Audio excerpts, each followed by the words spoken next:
Hello students, welcome to my YouTube channel. मैं CA Shammi Saluja. So guys, आज basically हम discuss करने जा रहे हैं दो यूएसए के बहुत बड़े प्रोफेशन, इनरोल्ड एजेंट और सीपीए। देखिए, बहुत सारे स्टूडेंट्स, क्योंकि सीपीए की बहुत सारी आप मार्केटिंग देखते होंगे सोशल मीडिया पे, तो आपको लगता होगा कि सीपीए ही एक यूएसए का सबसे बड़ा कोर्स है। बिलीव मी, इनरोल्ड एजेंट कहीं भी सीपीए से कम प्रोफेशन नहीं है या कम वैल्यूएबल प्रोफेशन बिल्कुल नहीं है। बस अगर हमें इस बात को अंडरस्टैंड करना होगा कि हमारे लिए कौन सा प्रोफेशन अच्छा है, तो इस वीडियो के थ्रू मैं आज आपको ईए और सीपीए के बीच में कंपैरिजन नहीं कर रहा हूं। मैं आपके साथ में यह डिस्कस कर रहा हूं कि कौन सा प्रोफेशन आपके लिए बेटर होगा। क्योंकि देखिए, एक इंटरनेशनल कोर्स जिसकी की अवेयरनेस उतनी ज्यादा नहीं होती है इंडिया में, तो सम टाइम लोगों को लगता है कि ये कोर्स बेटर है या ये कोर्स बेटर नहीं। कोर्स सभी अच्छे होते हैं, आपके लिए कौन सा अच्छा है, आपकी प्रेजेंट सिनेरियो को एनालिसिस करके मैं आज आपको सारा नॉलेज देने वाला हूं। तो गाइस, अगर अभी तक आपने हमारे चैनल को सब्सक्राइब नहीं किया तो प्लीज सब्सक्राइब द चैनल, ताकि आपको इंटरनेशनल कोर्सेज से रिलेटेड सारे नोटिफिकेशन जो हैं टाइम टू टाइम मिलते रहे। तो हम बात कर रहे हैं सर ये, तो पहली चीज मैं आपको बताऊं, सबसे इंपॉर्टेंट चीज, कि अगर आपका इंटरेस्ट यूएस टैक्सेशन में है, आप अपना करियर यूएस टैक्सेशन में देख रहे हैं, तो डेफिनेटली आपको इनरोल्ड एजेंट में जाना चाहिए। ये एक स्पेशलाइजेशन जॉब है।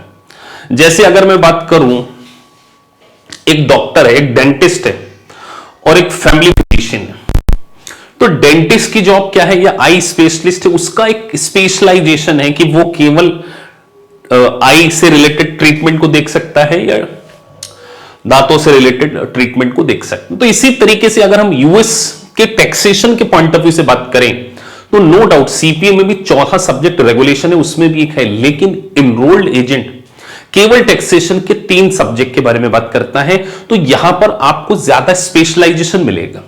तो अगर आपका इंटरेस्ट टैक्सेशन फील्ड में है, आप अकाउंटिंग, फाइनेंस, ऑडिट में अपना करियर नहीं बनाना चाहते, तो definitely go with the enrolled agent, क्योंकि यहां पर आपको फिर टैक्सेशन की फील्ड में ही आगे बढ़ने को मिलेगा। और गाइस, टैक्सेशन की फील्ड कोई छोटी फील्ड नहीं है। देखिए, अगर आप सीपीए भी करते हैं तो आप एक ही डोमेन में आगे बढ़ते हैं, या तो आप ऑडिटिंग में पढ़ेंगे तो ऑडिट, या फाइनेंशियल रिपोर्ट में पढ़ेंगे तो आईएफआरएस, यूएस गैप को आगे पढ़ेंगे। तो कोई भी अगर पर्सन है तो करियर एक ही फील्ड में बनाता है, अलग अलग फील्ड में नहीं बनाते। तो आप इनरोल्ड एजेंट को ज्वाइन करते हैं, डेफिनेटली जितनी अर्निंग सीपीए की होगी उतनी ही अर्निंग इनरोल्ड एजेंट की है। लेकिन अगर मैं कॉम्प्लिकेशन के पॉइंट ऑफ व्यू से बात करूं, तो सीपीए जो है वो इनरोल्ड एजेंट से ज्यादा डिफिकल्ट भी है, ज्यादा कॉस्टली भी है और ज्यादा टाइम कंज्यूमिंग भी है। लेकिन वहां पर आपको एक वर्सेटैलिटी मिलेगी। वर्सेटैलिटी मतलब आप आपका करियर ऑडिटिंग में, फाइनेंशियल रिपोर्टिंग में, टैक्सेशन में और मैनेजमेंट अकाउंटिंग में बना सकते हैं। लेकिन इनरोल्ड एजेंट एक स्पेशलाइजेशन जॉब, तो ऐसा बिल्कुल भी नहीं है कि इनरोल्ड एजेंट की जॉब नहीं, जॉब की कोई कमी नहीं। You can start your own practice. और एक अच्छी बात, enrolled agent very short period of time में आप इसको पास कर जाएंगे। दूसरी बात, आपको इनरोल्ड एजेंट की वैकेंसी सीपीए से भी ज्यादा मिलेगी, क्योंकि इनरोल्ड एजेंट उतने स्टूडेंट्स करते नहीं है, बिकॉज उनको अवेयरनेस नहीं है। वो मार्केटिंग में आप देखते हैं कि हमारा फ्रेंड ने सीपीए किया है तो हमें भी सीपीए करना है। देखिए, हमारा इंस्टीट्यूट सीपीए भी पढ़ाता है, इनरोल्ड एजेंट भी पढ़ाता है, लेकिन यहां मैं स्टूडेंट के साथ में आपको यह बताना चाहता हूं कि अगर आपका करियर टैक्सेशन में बनाना चाहते हैं तो you don't need to pursue CPA, केवल आपको फिर इनरोल्ड एजेंट पे फोकस करना चाहिए। लेकिन आपका इंटरेस्ट ऑडिटिंग में है, फाइनेंशियल अकाउंटिंग एंड रिपोर्टिंग में, तो you should go with the CPA. और इनरोल्ड एजेंट के लिए किसी भी प्रकार की कोई यूनिवर्सिटी डिग्री की रिक्वायरमेंट नहीं है, लेकिन सीपीए के लिए आपको मास्टर डिग्री की रिक्वायरमेंट होगी। उसके बाद इनरोल्ड एजेंट जो है वो बहुत ही एज कंपेरेटिवली सीपीए से सस्ता कोर्स है, आप इसको जल्दी स्टार्ट करके जल्दी कंप्लीट करेंगे। सोचिए कि इंसान की जिंदगी में अर्निंग बड़ा इंपॉर्टेंट होता है, उसका प्रेजेंट सिनेरियो भी बहुत इंपॉर्टेंट होता है। अगर आप ऑलरेडी वेल स्टैब्लिश हैं, आपने मास्टर किया है, किसी मल्टीनेशनल कंपनी में स्टैब्लिश हैं, तो आपको करना चाहिए सीपीए। लेकिन अगर आप एक सिंपल बीकॉम ग्रेजुएट स्टूडेंट हैं या अभी यूनिवर्सिटी डिग्री भी आपकी कंप्लीट नहीं है, साइंस बैकग्राउंड के हैं, गो विद द ईए। आपको डेफिनेटली ज्यादा बेटर ईए पड़ेगा और ज्यादा सरल पड़ेगा एज कंपेरेटिवली इन सीपीए। तो ईए की जो कॉस्ट है वो सीपीए में आपको 3 लाख रुपए का एक्सपेंडिचर, और यहां पर आपको जो एक्सपेंडिचर आएगा वो अराउंड 1 लाख के आसपास आने वाला है, नॉट मोर देन 1,10,000। कोचिंग वगैरह, आप सॉफ्टवेयर वगैरह की कॉस्ट वगैरह सब जोड़ लें तो 1 लाख रुपए में हो जाएगा। इनरोल्ड एजेंट को आप 6 से 8 महीने में पास करते हैं, सीपीए में आपको 12 से 15 महीने लग सकते हैं, अनलेस आप देखिए एक्सेप्शन हर जगह होते हैं। तो सीपीए उन ही स्टूडेंट को करना चाहिए जिनकी मास्टर डिग्री कंप्लीटेड है, जो वेल स्टैब्लिश हैं। इनरोल्ड एजेंट ऐसे स्टूडेंट जो कि अभी 25-30,000 की जॉब में भी स्ट्रगल कर रहे हैं, किसी कंपनी में टेली की अकाउंटिंग कर रहे हैं, किसी कंपनी में वाउचर क्रिएट कर रहे हैं, जीएसटी की रिटर्न फाइल कर रहे हैं, सीए फॉर्म में काम कर रहे हैं। तो आप क्या करें, इनरोल्ड एजेंट एक टैक्स का स्पेशलाइजेशन है, अनलिमिटेड रिप्रेजेंटेशन राइट आपको मिलता है। और इनरोल्ड एजेंट स्टेट स्पेसिफिक नहीं, सेंट्रल है, मतलब आप हर स्टेट में प्रैक्टिस के लिए अवेलेबल होते हैं, लेकिन सीपीए एक स्टेट स्पेसिफिक होता है।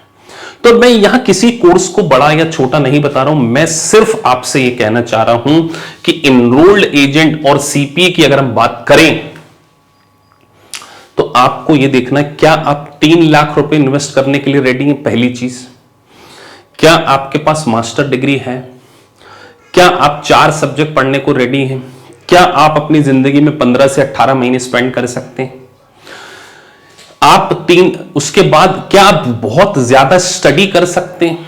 यहां पर आपको multiple choice question, enrolled agent में multiple choice question based examination है, सीपीए में एमसीक्यू प्लस सिमुलेशन है।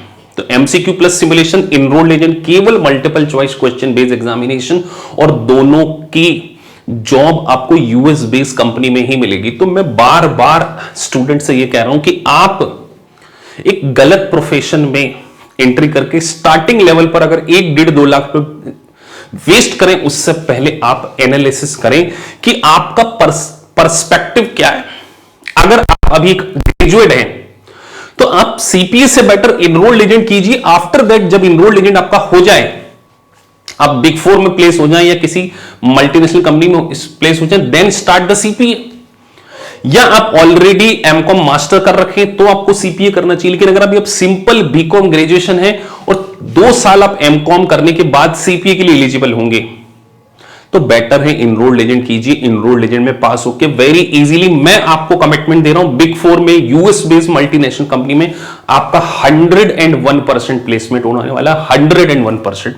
और ना केवल इनरोल्ड एजेंट की वैल्यू इंडिया में, अगर आप दुबई से, कतर से और कहीं से भी इस वीडियो को देख रहे हैं, डेफिनेटली आपको इंटरनेशनल प्लेसमेंट भी इनरोल्ड एजेंट करके मिल जाता है। यूएस कंपनी की प्रेजेंस बिग 4 हर डेवलप कंट्रीज में है, चाहे दुबई चले जाइए, चाहे कहीं भी चले जाइए, इट्स अ ह्यूज कोर्स। तो गाइस, मैं आपसे बार बार यही कहना चाह रहा हूं कि आप ये मत देखिए कि हमारे दोस्त ने सीपीए किया है या CPA. Enrolled agent is equivalently good profession. तो ये प्रोफेशन भी आपको डेफिनेटली अच्छी हाइट्स करियर में दे सकता है। किसी कंपनी के टैक्स कंप्लायंस मैनेजर बन सकते हैं, लॉ फर्म को ज्वाइन कर सकते हैं, you can start your own practice also, freelancing काम कर सकते हैं। तो take wise decision. 3 lakh 1 lakh investment को सोच के, और कितनी जल्दी आप अपनी अर्निंग स्टार्ट करना चाहिए। ऑलरेडी आप मल्टीनेशनल कंपनी में ज्वाइन कर चुके हैं, प्रोफेशनल हैं, गो विद द सीपीए। लेकिन एक simple BCom graduate student, go with the EA, that will be your best option. तो गाइस, अगर आपको वीडियो अच्छा लगा तो प्लीज सब्सक्राइब द चैनल, ताकि आपको इंटरनेशनल कोर्सेज से रिलेटेड सारे नोटिफिकेशन टाइम टू टाइम मिलते रहें। Thank you for watching this video. Thank you.